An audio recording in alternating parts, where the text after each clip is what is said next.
Hello students, कैसे सभी लोग। आज हम इस वीडियो में हमारा हिस्ट्री का चैप्टर 4 जिसका नाम है Maharashtra before times of Shivaji Maharaj ये करने वाले हैं। तो इसमें जो आपको टेक्स्ट बुक के पीछे के क्वेश्चन है सब मैं सॉल्व कराऊंगा और उसके साथ साथ fill in the blanks true और फॉल्स भी मैं देने वाला हूँ, ठीक है, जो आपके एग्जाम में आ सकता है। तो चलो स्टार्ट करते हैं। तो सबसे पहले क्या आपको फिल इन द ब्लैंक्स, इसमें फर्स्ट क्या है, the chief of the village मौजा वॉज द क्या है, पाटिल। तो ये डैश अंडरलाइन रहेगा, ये आपको लिखना रहेगा एग्जाम में अगर आएगा। Kasba was usually the headquarter of pargana, okay, ये आपका आंसर रहेगा। फिर क्या है, dash means the original village, तो आपका आंसर क्या है, बुद्रुक, ओके। आगे क्या है, फोर्थ में the author of dash was dash, क्या, the author of Amritanubhav was संत ज्ञानेश्वर। देखो इसमें क्या रहेगा, दोनों अंडरलाइन नहीं रहेगा, या तो ये रहेगा या तो ये रहेगा, ठीक है। तो अमृतानुभव का के ऑथर कौन है, संत ज्ञानेश्वर है, तो ये आपको दिया रहेगा, ये अंडरलाइन में रहेगा, मतलब ये आपको लिखना रहेगा, या तो ये आपको दिया रहेगा क्वेश्चन में, ये आपका अंडरलाइन रहेगा, ये आंसर में लिखना है, ओके। फिफ्थ में क्या है, संत तुकाराम बिलोंग टू देऊ नियर पुणे, ठीक है। संत एकनाथ कंपोस्ट बरूद्स, ठीक है। आगे भी चलते हैं, आगे आगे क्या है, ट्रू और फॉल्स, यहाँ पे सही है गलत है या ट्रू और फॉल्स है वो आपको बताना है। तो इसमें फर्स्ट क्या है, अ कस्बा वॉज अ स्मॉल विलेज, ये क्या आपका फॉल्स है। सेकंड क्या है, Deshmukh and Deshpande were officers of pargana, ये क्या आपका ट्रू है। आगे क्या, थर्ड में budruk means a new village, ये आपका फॉल्स है। फोर्थ क्या, watan was land for which the holder had to pay revenue, ये भी फॉल्स है। फिफ्थ में है, Sant Namdev compositions are included in the Guru Granth Sahib, ये क्या आपका ट्रू है। Droughts were a great calamity for people because agriculture depends on rain, क्या है आपका ट्रू है, ठीक है। अब आगे क्या है, देखो मीनिंग्स, यहाँ पे क्या करना है आपको, जो टेक्स्ट बुक में पीछे दिया गया उन सब के मीनिंग्स लिखना है, ठीक है। तो हमें फर्स्ट क्या है, बुद्रुक, इसका मीनिंग क्या, ओरिजिनल विलेज। बालूद, इसका मीनिंग क्या, share of agricultural produce given to artisans for their services. वतन, इसका मीनिंग क्या, hereditary land given to officers, no revenue to be paid. आगे क्या है अभी आपको, फाइंड आउट एंड राइट, ठीक है। इसमें पहला क्या है, देखो people from Africa who had settled along Konkan coast line, क्या है ये, सिद्धीज है, इनको सिद्धीज बोलते हैं।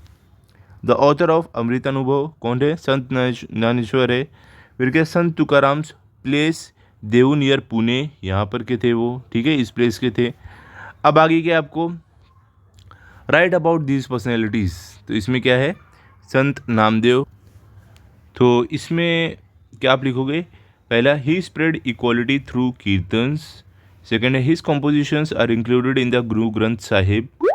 थर्ड है, built a memorial at Pandharpur. Fourth है, awakened equality among man and women. Fifth है, he travel to Punjab to spread his thoughts. आगे है, he propagated the message of Bhagwat religion everywhere. His अगला पॉइंट है, his work inspired devotion among common people, ठीक है। अब आगे क्या है, संत ज्ञानेश्वरी, इनके बारे में क्या रहेगा, he wrote Dnyaneshwari and Amritanubhav, stressed devotion with simplicity, preached love and equality, explain the meaning of Sanskrit Bhagavad Gita in Marathi, showed the path of love towards all living beings. He composed many abhangas full of devotion. He gave Marathi literature a precious treasure, gatha. ठीक है, इतना इनके बारे में लिख दो। अब third में क्या है, संत एकनाथ, इनके बारे में क्या लिखोगे, ही कंपोज्ड अभंगास एंड बारूद्स, एक्सप्लेन भगवत धर्म इन सिंपल मराठी, स्पीक भक्ति among people, he simplified difficult religious teachings, he criticized hypocrisy in society, he translated Bhagavad into Marathi for common people.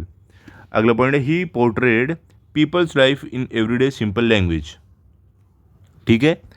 अब आगे क्या, संत तुकाराम में क्या लिखोगे, he belong to Dehu near Pune, आगे आप लिख सकते हो। He wrote abhanga full of devotion, he criticised hypocrisy and superstition, freed poor people from डेप्ट, he showed courage against orthodox opposition, he taught that devotion bhakti should be coupled with morality, he inspired people to live with unity love and equality, ठीक है। इन सब personality के बारे में आप इतनी information लिख सकते हो, आप इसमें कम मत करना, इतने पॉइंट्स लिखना, ज़्यादा कर सकते हो, ठीक है। चलो भी आगे चलते हैं। Why were droughts a great calamity, क्या बोलो, ड्रॉट जो रहता है वो उसको बहुत खतरनाक कैलेमिटी क्यों बोलते हैं, ठीक है। तो आंसर क्या है, agriculture in Maharashtra depend on rain. If rain failed, crops failed, prices of food grains rose, cattle starved, people faced famine, many people were forced to leave village in search of livelihood. Industries and trade also came to standstill. Droughts created hunger and poverty among people. Entire families were destroyed due to famine.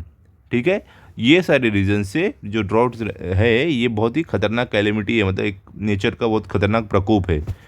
Okay, तो यहाँ पर क्या हो रहा है, हमारा ये chapter complete होता है. आई होप हर एक चीज़ आपको अच्छे समझ आ गई होगी. आप ये सब चीज़ें अच्छे से पढ़ लो, लर्न कर लो, ताकि अगर आपका टेस्ट हो तो आपके फुल मार्क्स आए.